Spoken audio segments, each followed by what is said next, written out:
Здравствуйте, ТАСС, информационное агентство. TASS. Macron said recently that President Macron recently said that he would ask Russia for a ceasefire in Ukraine for the duration of the Olympics in Paris. Is Russia prepared to consider this proposal? On what terms? And will this depend on our athletes taking part? I don't know about this statement by the French president. We are prepared to consider any issue, but in any situation, we will be based on the interests of the Russian Federation. Consider this proposal. And, of course, the situation along the combat contact line. Again, we are in favor of peace negotiations, but not because the enemy is running out of ammunition. We are in favor of it if they are seriously minded to build a long-term good neighborly relations between our two states, not to take a break to rearm themselves in the next 2 years. These are very serious issues. As for the Olympics, the international officials are subverting the whole meaning of international sports. And that is a separate issue. That is Vladimir Putin, who came out on state television just before local time midnight, about 20 minutes ago here in. As for Mr. Navalny, yes, he passed away. That's always a sad thing.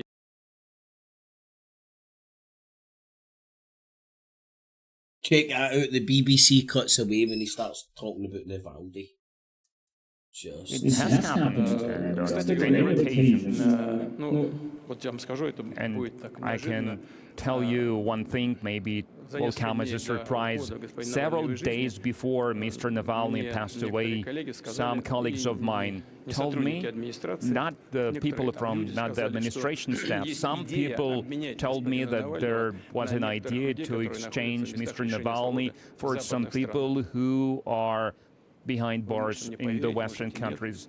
You can believe me, or you don't have to believe me. That person, he hasn't even finished speaking. I said that I'm for it, I agree. But unfortunately, what happened. The only condition was for him never to return. If he goes away, he stays there. But, well, things like that happen. You cannot do anything about it. That's life. If you want to know my opinion about whether the elections are democratic or not, I believe they are. And in your country, can we consider it democratic to use the administrative tools to attack one of the presidential candidates in the United States, using, among other things, your courts? We have no preferences to any of the presidential candidates in the United States. We will work with those who will get the trust of the people. But using administrative tools, the courts, it's becoming ridiculous. It's becoming embarrassing for the United States or your so-called democratic system. I have every reason to believe that no democracy, at least in the presidential election campaigns. That despite the West. Please accept this as an answer. The BBC's got the fucking feed at this point. Not allowing the speech to go out. Freedom! Over the last few months, you met a lot of people, and on many occasions you said that Russian women can do a lot. So some of them even became military pilots.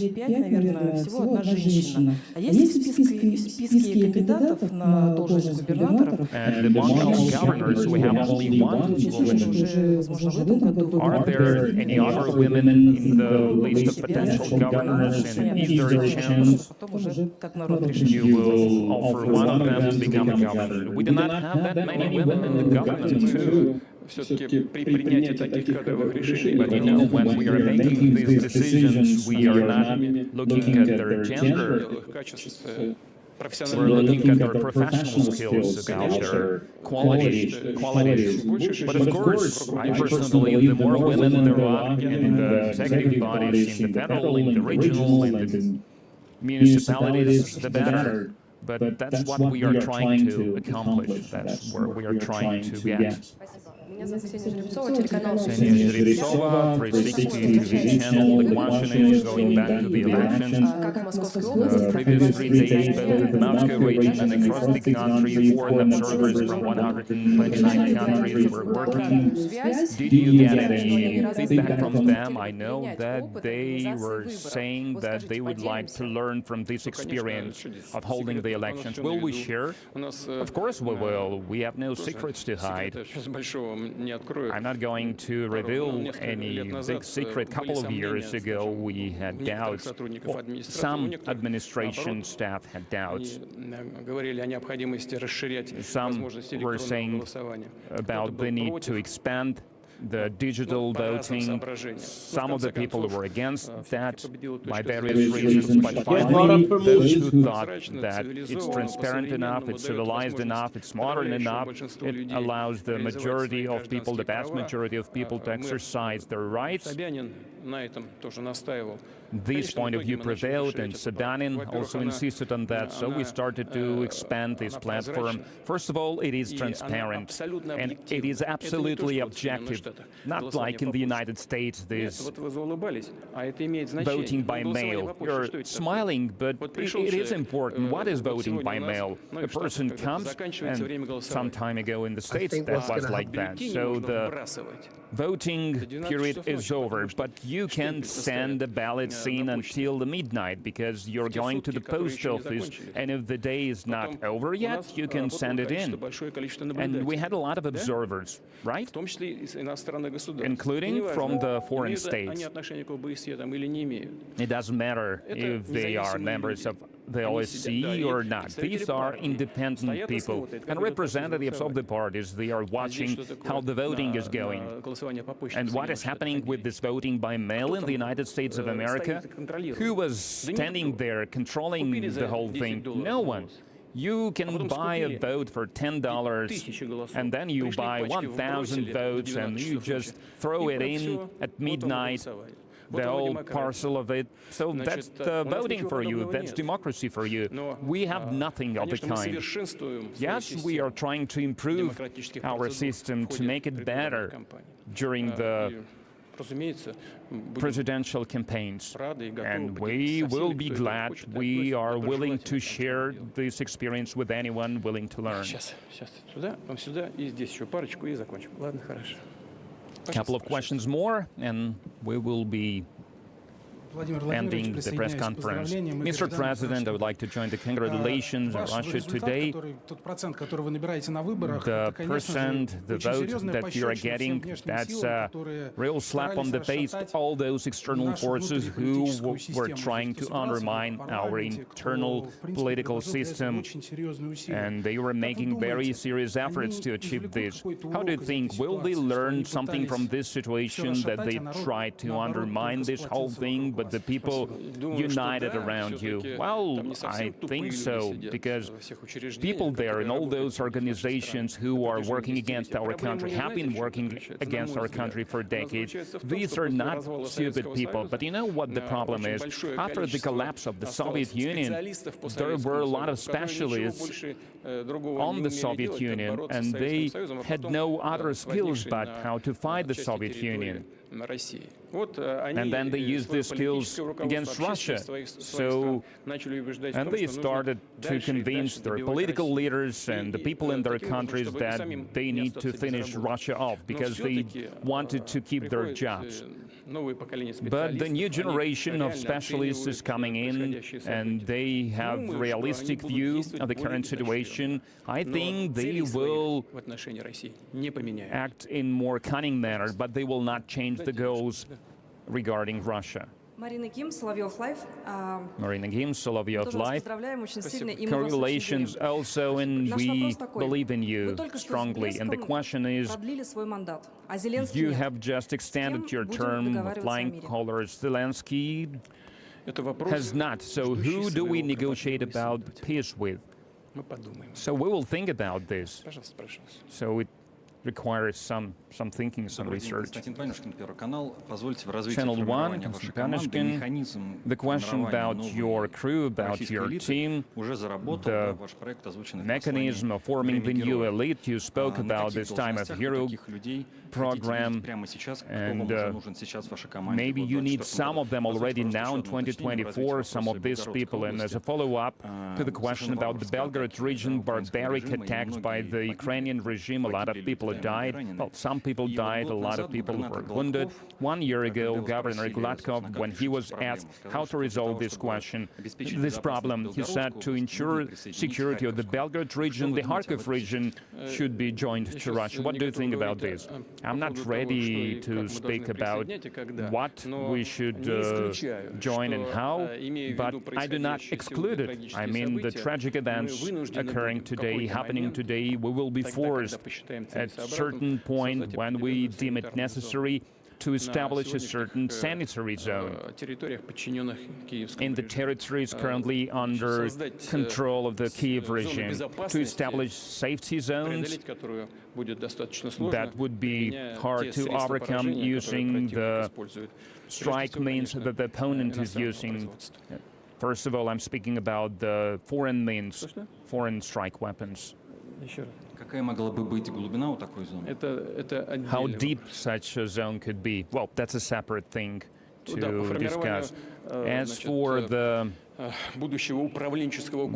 future administration executive branch. You know, when I spoke about this project, about this program, Time of the Heroes, I'm not exaggerating anything. It just, this idea came to me when I met the last participants of the special military operation in St. Petersburg. All of them have higher education, graduates of the universities, and then this simple idea came to me, and that's something we are trying to organize now, to take these people who do not spare their lives for the interests of their homeland. They are losing their lives, they are getting maimed there. So because the service is very difficult, because it's dirty there, there's this snow there in the trenches, but they are still fighting. Those who have never been in the trenches have a hard time imagining that, but they are doing that for the sake of their homeland. So it would be the right thing to use them in the future administrations, but they must be trained first.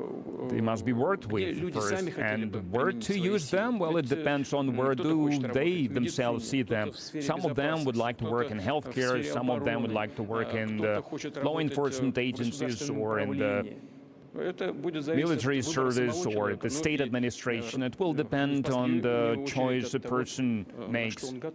And then we need to see what they're willing to do. It will depend on the level of training as well. And those of them who have no higher education, they must get a chance to receive a higher education if they want to. That's not some kind of a propaganda trick. I hope that it is going to be constant, gradual work for the years to come. We have already received more than 30,000 applications. Of course, the first step is a few dozens. First, we need to choose the best ones out of them, select best ones out of them, but we will continue to expand this effort, and that's the path we are going to move along. I thought a young man would ask a question, but please. Today, the leader of the Communist Party, Gennady Zyuganov, said that tomorrow you plan to meet Nikolai Kharitonov. Can you confirm that this meeting will take place? And if you are going to have this meeting, what would you speak with him about? And when will you meet two other presidential candidates? Tomorrow, I have the plan to meet all the three presidential candidates, and we look look at the outcome, here's what I would like to say about the Communist Party, about the LDPR, and about the New People political party. As for the New People party, I do not know what's the final outcome.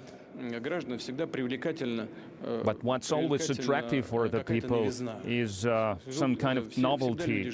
People are always looking forward to some changes, some transformation. So the result that was accomplished, especially since these are the people, I know the leaders of this party well. First of all, their focus is to establish favorable conditions for the business development. In their campaign speeches, Mr. Davankov and his colleagues, I don't know what exactly they said, but in overall, their idea, the gist of their activities is first of all in establishing conditions, better conditions for the entrepreneurial activities, which is a good thing because this social stratum, the entrepreneurs, is the basis for the economy, which is the basis for accomplishment of the national goals, which is a very important effort. As for the Communist Party, we all understand that their voters are, first of all, people who are patriots, patriotic voters, as we call them. And under these conditions, the vast majority of their voters decided to vote for the incumbent president. I mean, the difficult situation that we have found ourselves in, and it had certain impact on the final outcome. And I understand this perfectly, I'm aware of that, but that does not mean that their voting basis shrinked somehow. I do not believe this is true. Under normal conditions in our internal political life, everything will remain the way it was. So we're about to end, so please.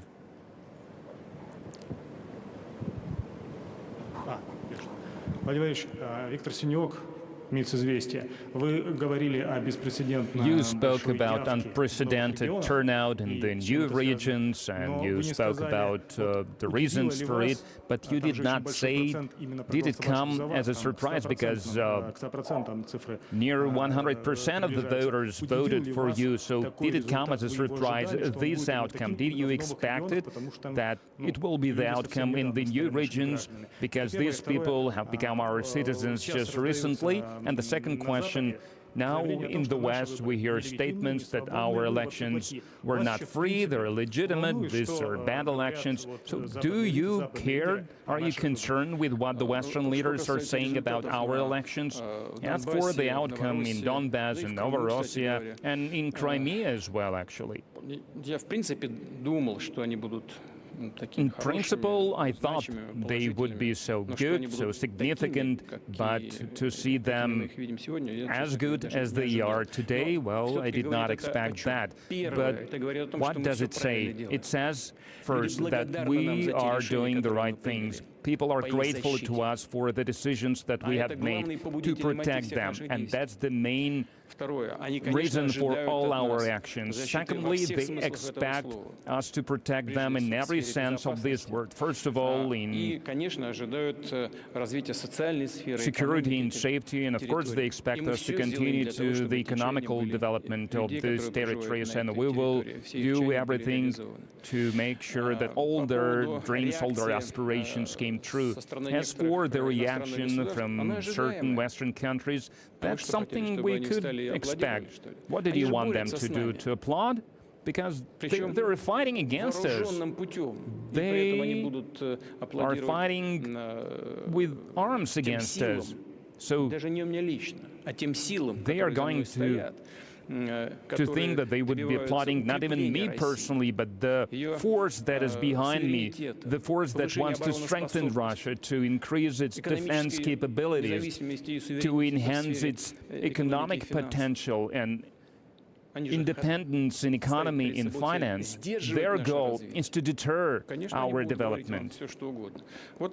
Of course, they will say anything. Your colleague has just spoken about democracy, and my answer was about how do we assess the democratic processes in his country, in certain other countries. But this is true. The entire world is laughing at what's happening there.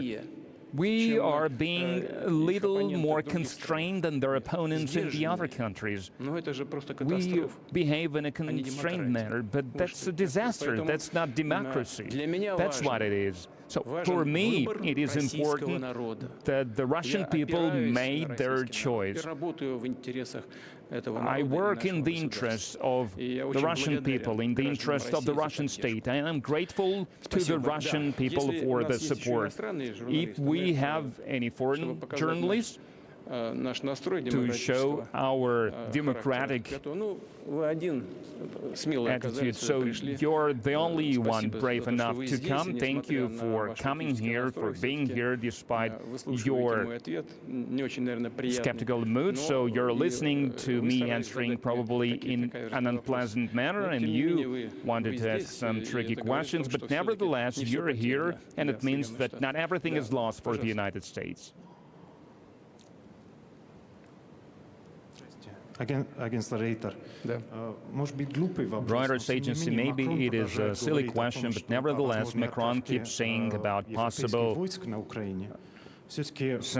possibility of sending French European troops to Ukraine, and that's a matter of concern for the European nations. How do you think the full-fledged conflict between Russia and NATO, is it possible, and how probable is it? Well, I think everything is possible in the modern world, and as I said before, and it is clear to everyone that this will be one step away from a full-fledged World War III. I do not think anyone is interested in this.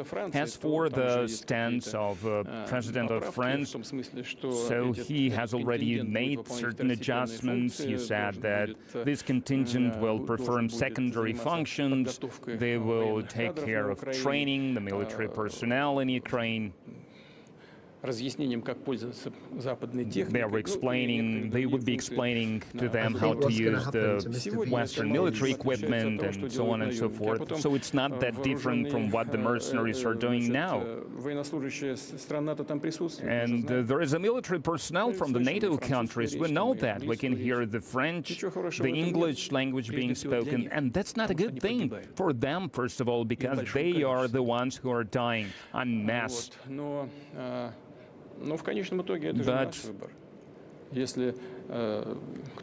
it is up to them, ultimately. If someone wants to cover their internal political problems with this kind of rhetoric, well, that's a well-known trick that is being used quite often. But I wouldn't want to see France playing this role of exacerbating, escalating, provoking the conflict. But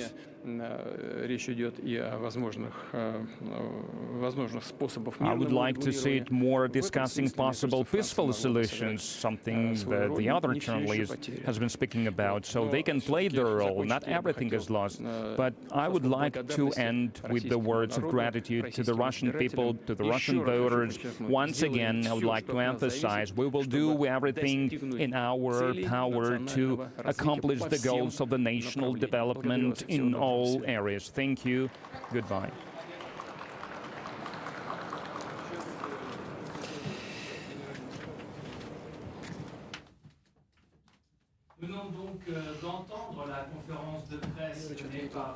Well, Vladimir Putin, they're giving a 30-minute question and answer session. It was only supposed to be a couple of questions, but he got in the mood and was fielding them from reporters, including international reporters, as we heard. There are some combative questions and some robust answers as well.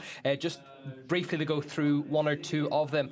One answer was, what did you want them to do? Applaud when talked about what the West's view of his re-election win, which it looks like it's going to be a very, very big one as well. They are fighting us.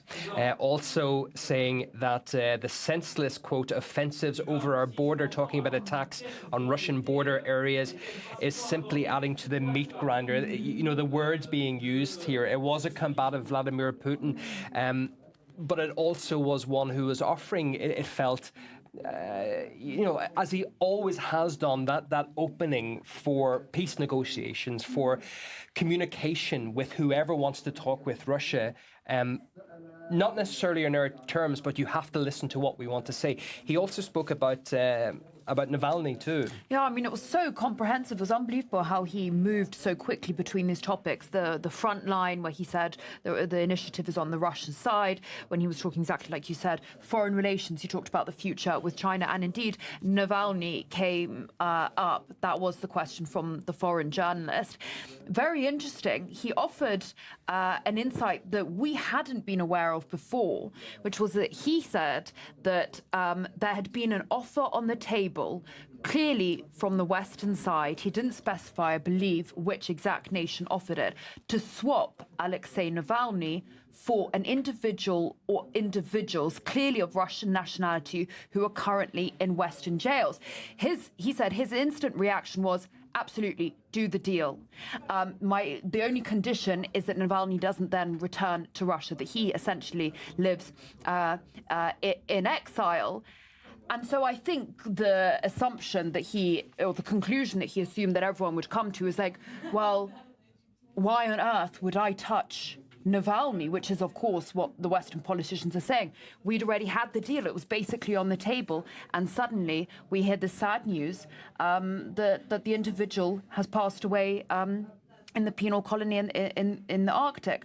You know, that was in late February. But of course, we've heard since then, despite all these cries from the West, that there was a foul play. We heard even from no great fan of Vladimir Putin, Budanov, the Ukrainian spy chief, saying, sorry, guys, to disappoint you. In fact, I think that was verbatim what he said. Sorry to disappoint you, but it does look like it was natural causes, a blood clot. So very comprehensive, very interesting, offering these sort of tidbits of information, what's going on behind the doors. And actually one thing I would do, and I want to bring in, Steve, your opinion on this. He wasn't very patient about accusations of the anti-democracy, and he just instantly retaliated with, I understand this is something that you were obviously going to bring up, but you know what, guys? You're abusing the court system in the US when it comes to a presidential candidate, clearly referring to Donald Trump. By the way, I think he's just leaving as well, because we heard the police escort go by. They're about Red Square just behind us on the honest with people, extremely honest, and not just talks, and not to deceive people. And everything I spoke about in my address to the Federal Assembly, and this address was essentially my plan, pre-election plan. For peace talks, offering to extend a hand to begin moving forward, even though the U.S. is, as he pointed out, being very adversarial, very anti-Russian. My hope is that his huge victory here will convince those in the West, in Western Europe and certainly in America, to realize there will be an after this Ukraine conflict. Let's start focusing on what's after. I think there were some indication in his speech that he's willing to start looking to what's after. He did point out that the Russian economy is doing fine without the West. Kind of, we don't need you, but it would be better, I think, for the world, better for Russia, better for the U.S., if we move past some of the confrontations economically, confrontations politically, certainly confrontations militarily. But nobody on the West side, and I'm not sure enough people here, are talking about what's next, what is after, because the world is going to be safer and better if the Russia-U.S. alliance resumes and finds an ability to be more congenial. It helps the world. Steve, the figure that he seems to have won by, it's a large figure, and it's one which I would imagine privately in the power corridors of Brussels and Washington, D.C., they won't say it publicly, But he's got a huge mandate now, hasn't he, from the Russian public? Because this was almost seen as a plebiscite on his policies over the last 6 years, particularly the Ukraine conflict, and the support for Russia being cancelled by, you know, people, elites across the Western world, particularly.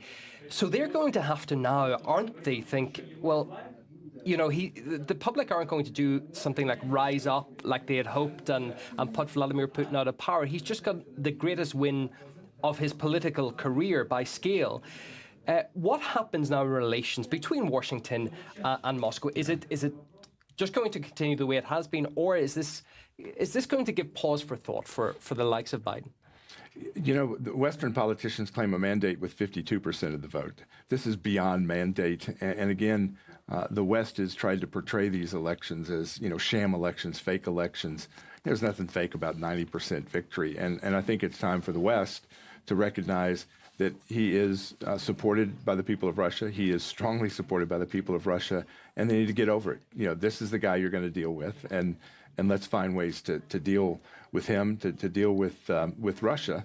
And the sooner I think the West can move to that conclusion and stop living in the fantasy world that he's on his deathbed, he's weak politically at home, the Ukraine conflict is being won by Ukraine with every offensive they lose.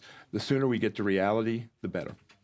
I do want to ask you, I mean, it was very clear, not just from the unified voice with which so many Russians voted today, over 40 million voted for Vladimir Putin, but also the voice in which Vladimir Putin himself just spoke. He was clearly buoyed up by getting that popular mandate again. They have a very clear sense, not just now of identity, but also of direction. Okay, we've set the course. This is the way that we're going to go. The West seems to have lost its way a little bit. We were talking about how you don't get that same sense of cohesion. People don't really know who they are anymore. And that has obviously, a tendency has accelerated in the last 2 years because they've been so focused on hating Russia that they've lost sense of themselves as well and what defines them. It's just been anything anti-Russia. So where does the West go from now, especially if we're talking about Ukraine? What's the off-ramp? Is it escalation, or is it just putting up a hand saying, you know what, guys, we actually got this one seriously wrong? Well, and I think in politics, if your only agenda is against something, it's a losing agenda. You're not talking forward. You're not talking about what you're going to do. And I think a lot of, you know, Western treatment of Russia has been demonizing. And that's not necessarily reality, but it's also not a way to move forward. And those conversations, particularly after this election, need to happen. You know, I would hope that, again, there will be something other than escalation. Escalation has not worked. And I think you're hearing voices within NATO. You're hearing voices from other countries saying, look, enough's enough.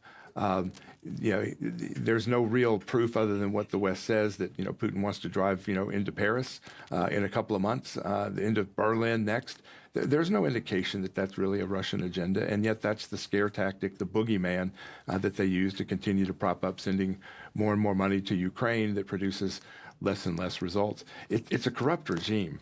You know, I think Zelensky's fired 20 or 30 of his top officials for fraud, for bribery, for those sorts of corruption issues. And I guess we're to be led to believe that the democracy we're defending is the one that's corrupt, the one that's not going to have an election, the one that's coming after independent journalists, the one that's coming after independent media, and the Russian Orthodox Church. That's the democracy that our dollars are defending, and more Americans are seeing through it, more and more in the West are seeing through it, so it's time to head from escalation to de-escalation. I think that is just the perfect note for us to end on, a message that I hope that many people hear all over the world. As always, Steve, it was an absolute pleasure to have you with us. We appreciate your patience and we appreciate your insight. That Staying in the early hours, I know. with us as well. Steve Gill. Thank you. That has brought us to our end on a day where Vladimir Putin very much looks set to have cemented his place as the president of Russia for another 6 years. Not all the votes completely counted. But television in Moscow declaring himself the winner this evening.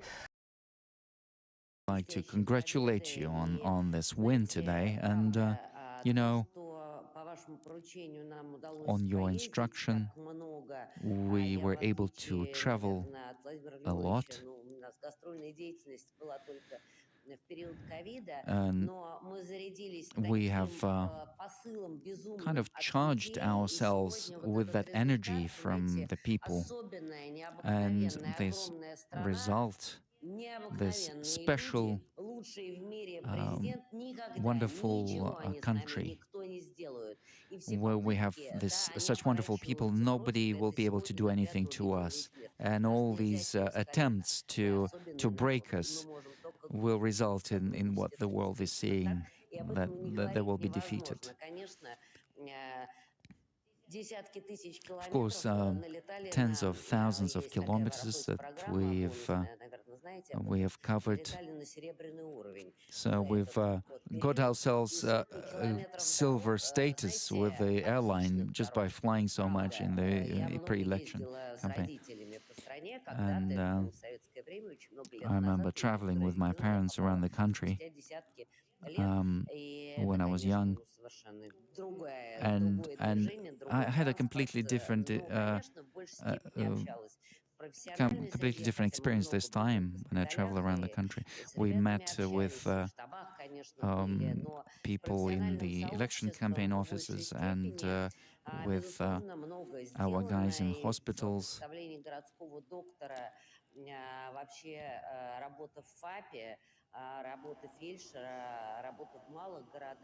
Okay, well, we're going to leave that feed from Moscow there. President Putin speaking to those within his party and his campaign team.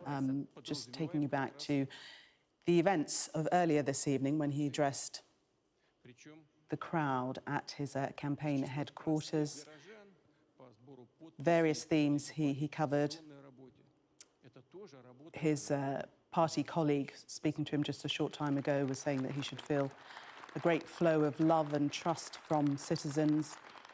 The colleague said that he'd visited a school recently, and the children were all saying that he should greet President Putin, say hi to him, and say that they love him so much.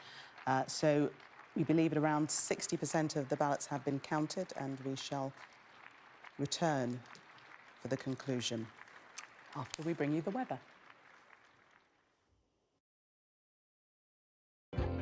Warm memories wherever you go.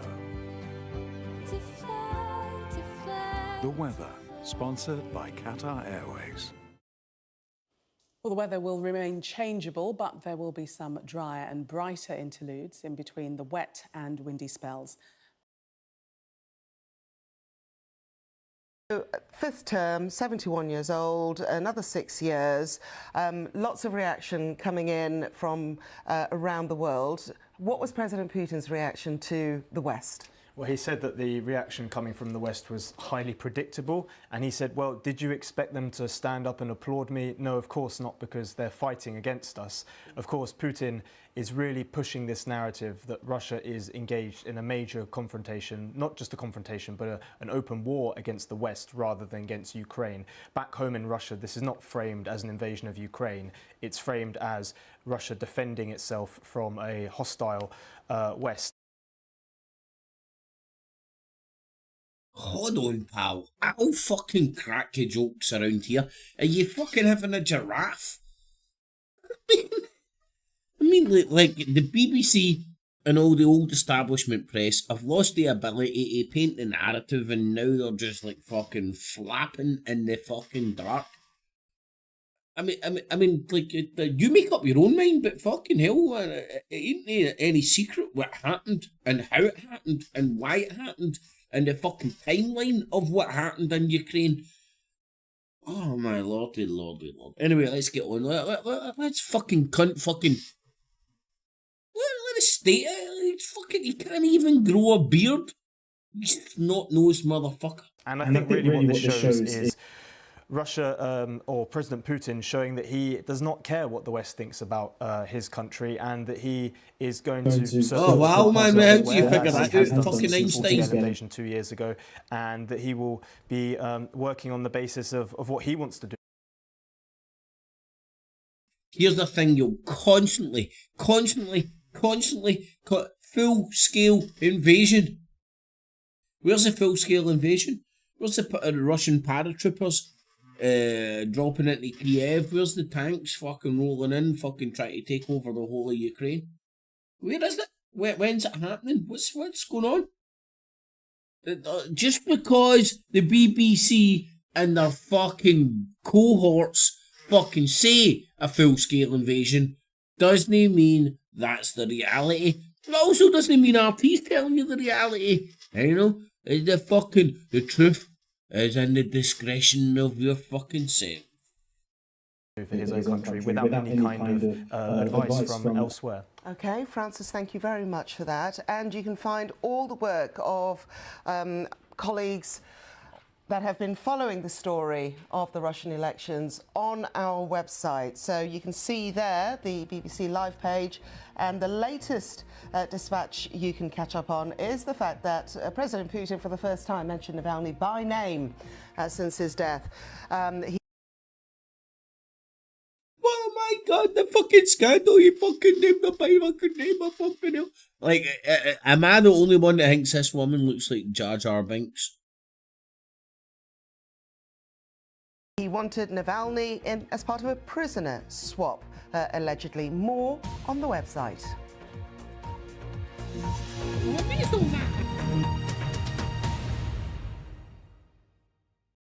Moving in the future. A flipping burger robot. From gadgets to...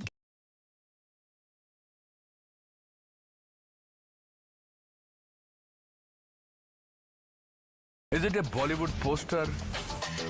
Here, we discuss some real news.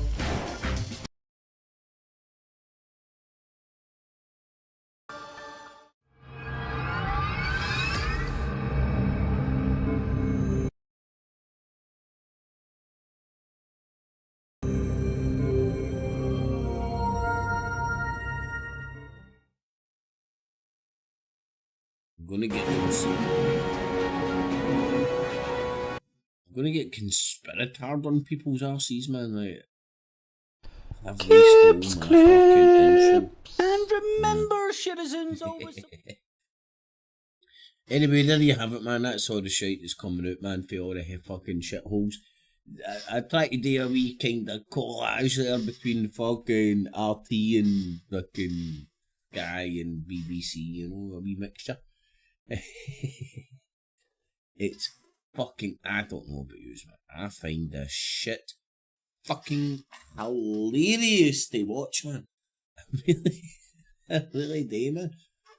Like, you know, it's like,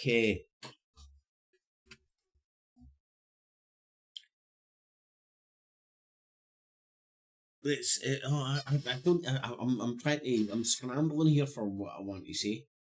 But I think what I want to say is, like, it's like, people try to convince you what elections are real and what ones aren't.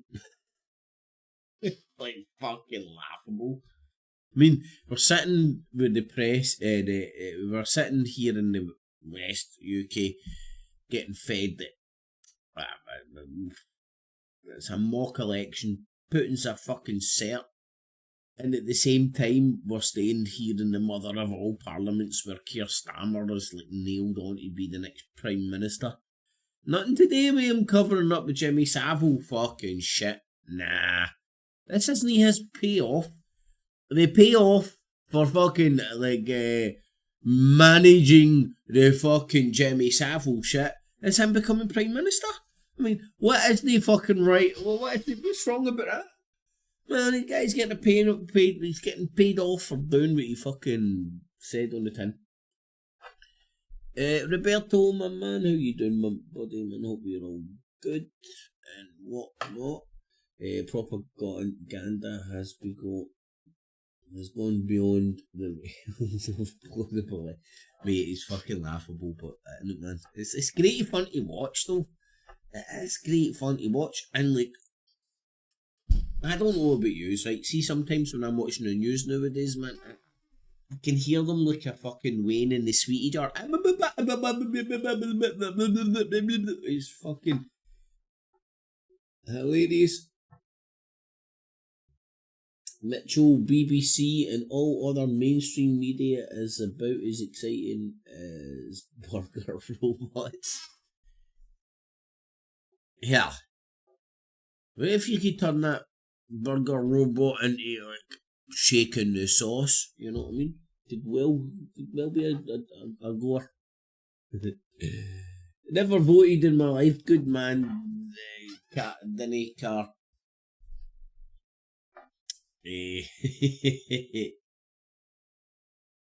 Oh. I voted once, and it was to cancel out my Polish girlfriend's vote.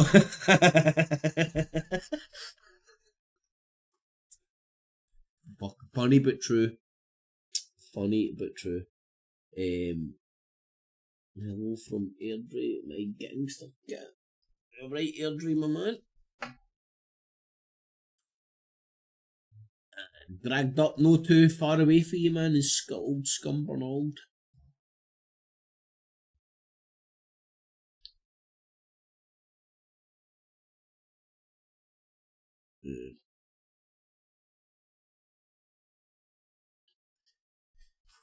Aye, so that, I don't know about you, man, that was fucking hilarious, man. It's like, I'm sick of saying this shit, right, but like, how long are people going to put up with this shit? Like, when's the same shit going to keep continuing to happen before the fucking penny drops? I don't know. Right, here's the new Western poster girl for Russia, bouncing up in Berlin, right? Here's something funny, right? Now, she's in Berlin at the Russian embassy voting in the Russian election, and fucking she couldn't go to her husband's fucking funeral, right? So Putler is allowing her to vote in an election in the embassy, but if she went over to her husband's funeral, and you know what? Like, what is it? It's no Q Bono, because this isn't fucking Irish shit pop bands.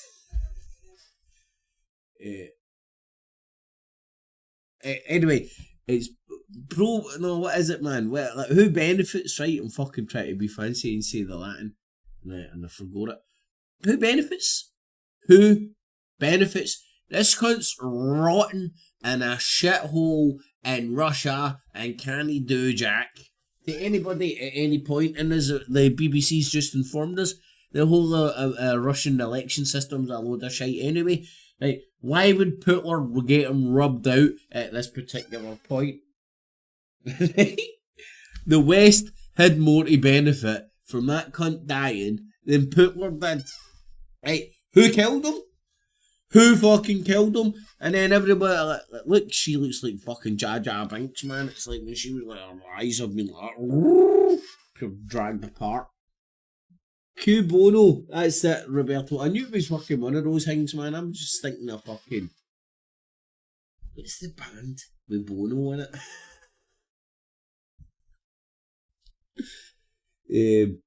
But she does look like Jar Jar. Oh no, hold on. There's actually something. And today he spoke about the high turnout levels in the occupied areas of Ukraine, where the election was also held, of course, under conditions which no genuine international observers would be satisfied by.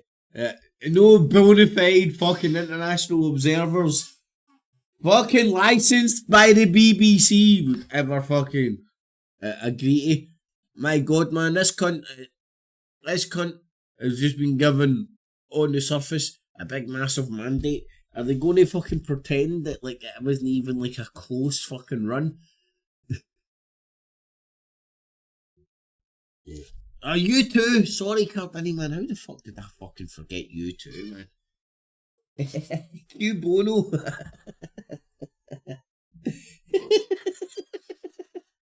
Oh, man. I've got a fucking stupid sense of humour, man. But Q Bono, man. It's like, I just think of you too when I say that shit. But look, who benefits? Who benefits for that fucking cunt whose name escapes me right now? The West. The West used it as a wee thing, and then they've got that new fucking blonde thing that you would fucking shag every day in a month for Sundays. Until she gets old. That's the problem with East European chicks, man. They look good when they're young, and they get ugly quick when they start getting old. Shit. Wait, hold on. Putin's going to say something important. And Putin showed this. He said that this was evidence of people in these areas showing that they were not intimidated by threats from Ukraine or from the West, and that they were very happy to be part of Russia. So, international or foreign concerns about the legitimacy of the vote, whether it was free, whether it was fair, really we can push that to the side now, because that it's done and dusted, isn't it?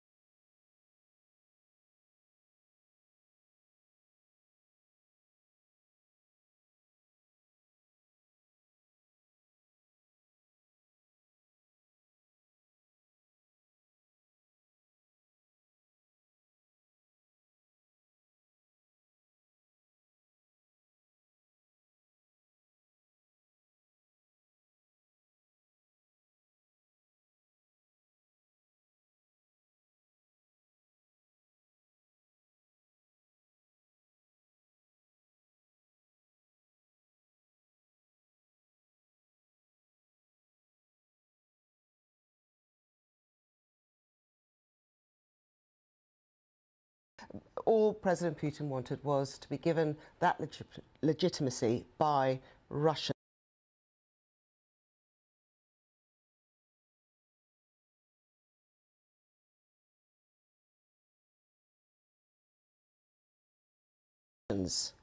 What happens next?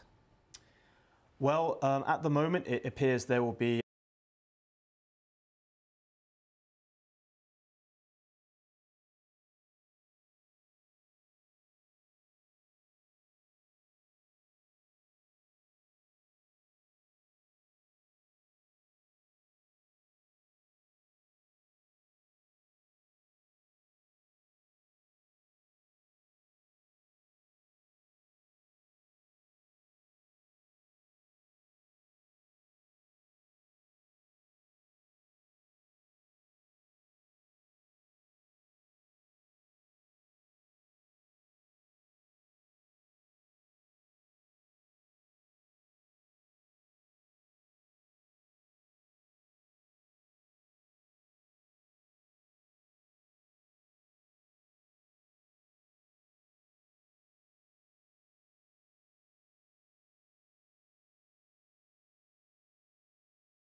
And that's the meaning of life. Sorry, man. I need to fucking keep an eye on it. Cheers, Paul. Aye. Oh, fuck, man. The second time's never as good as the first time. It'll come back to me. Anyway, I was just telling you. It's me trying to keep the audio clean. You know what? I'm going to fucking solve it right now.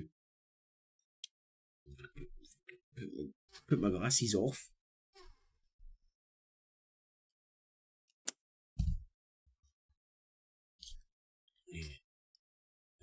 Got me connected to you.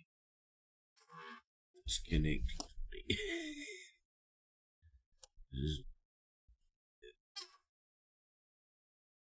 Right, there we go, man. Sorted. I'm not going to have to mute my mic anymore. And the audio should be sweet. Little change from previously. Of course, he's already been in power in one way or another for 24 years. However, there are some reports... Back it up, because this is something I've noticed, right? And maybe I'm pedantic, right? But you'll hear them talking about him being in power for 24 years, right? But you have to hear the caveat that they're saying in one way or the other. Right, BBC, the bastion of fucking truth. What do you mean one way or the other? Is the cunt like when he's on a pole dancing, he's in power. Like when he's like back and doing a cosmonaut shit, like when he's in power. What the fuck's going on? What do you mean he's been in power one way or the other for 24 years? Like, I know, because I'm a fucking Rain Man in this shit, and I fucking actually like look at and try and understand the structures of different fucking political institutions in different countries. So what do you mean, BBC? He's been in power in one way or the other. Do you mind Dmitriov or some shit, right?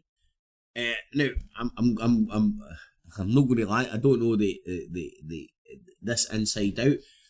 But what they're no gating to fucking say to you is he moved between Prime Minister and President, and then they start talking about him fucking changing the Constitution and all that, you know, right? You know how the Russian Constitution, it's written down on a bit of paper? It's in fucking Russian. I can't read it, but it exists. See the British monarchy Constitution? Show me it. Give me a fucking written copy. No. Let's no speak about that. We stay in a fucking constitutional monarchy, right? Their fucking monarch is the head of everything. Everything. Our fucking separation of power doesn't exist because the fucking King Dong is fucking King Dong of fucking everything. Head of state has to have all the commoners swear allegiance to him, and then he's got the fucking House of Lords, which are all these fucking gimps as well. There's a separation power and the mother of all democracy scams, motherfucker. Don't exist. Oh no. Crown Corporation, fucking motherfuckers, City of London, marches on. Anyway, let's get back to Putin. That's when we're in the media, saying that Putin has been waiting for this mandate effectively to perhaps take some less popular decisions. There's talk, of course, of another conscription wave. This war is not going to end anytime soon. There's talk of another conscription wave, right? Oh, big bad Putler! Have you not heard that doing the rounds in the UK? Sweden's done it. Fucking Finland's doing it. It's happening European wide. Fucking quick smart. Right? But again, good for us. You know, bad for them. Putler want to put more dough into the military. Oh, this turning the Russians into a militaristic fucking society. We need to up our GDP fucking contributions to NATO. And we need to spread it around all the NATO members. Give us your money, motherfuckers, for fucking love bombs and bullets to keep you safe. Not going to blow you up. Keep you safe. By the looks of it in Ukraine, and Putin will need more soldiers to send to the front line. There's also talk of reform to the Russian tax system that might happen. Previously in 2018, when he was last elected, he introduced very unpopular changes to the retirement age, increasing it for men and women in Russia, something which did not go down well at all at the time. The opposition in Russia, what sort of state is it in? Did he mention it? Apart from Mr. Navalny, did he mention that tonight? He mentioned the midday protest that was held, was called for by the Russian opposition, that they should come to polling stations at midday and show solidarity. Am I getting old? Who the fuck is this young, dung fucking pool of shite cunt that fucking... He don't even got a whisker? I mean, fuck, I'd be surprised if he had pubes. With each other purely by being there at the same time of day, but he appeared very dismissive, and I think he is very confident now that he has no real rivals or no real threats. They are either in prison, abroad, or dead, frankly speaking, and there is no one within Russia who can pose any kind of challenge to him at all. Dead, frankly speaking. Oh okay, my God, Francis Scarl, thank you very much indeed. Plenty okay, more on the Jar Jar website, Binks. of course, as well, isn't there? Okay, thank you. You are watching BBC News, and we're just reporting, concluding on all the developments concerning the Russian election.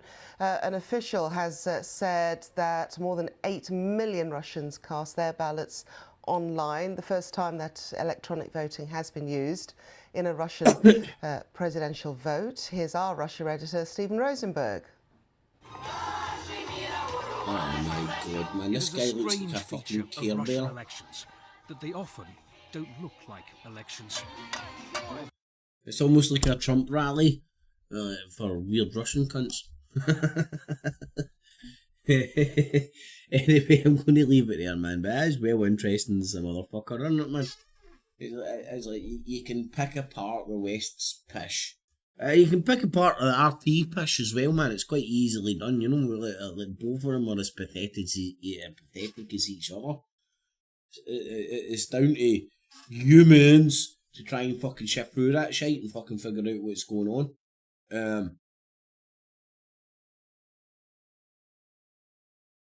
The West have to dress this election up as a fraud, whether it is or isn't. Arguably, it's as fair as the American election, and it's as fair as the election that's going to happen over here. Arguably. Possibly. Maybe. Up to. Could be. Anyway, I thought that would be interesting in sharing. Danny, Paul, Roberto, thanks, gents. Planetary Citizen, how you doing, guys? Mitchell, in the evening, guys and girls.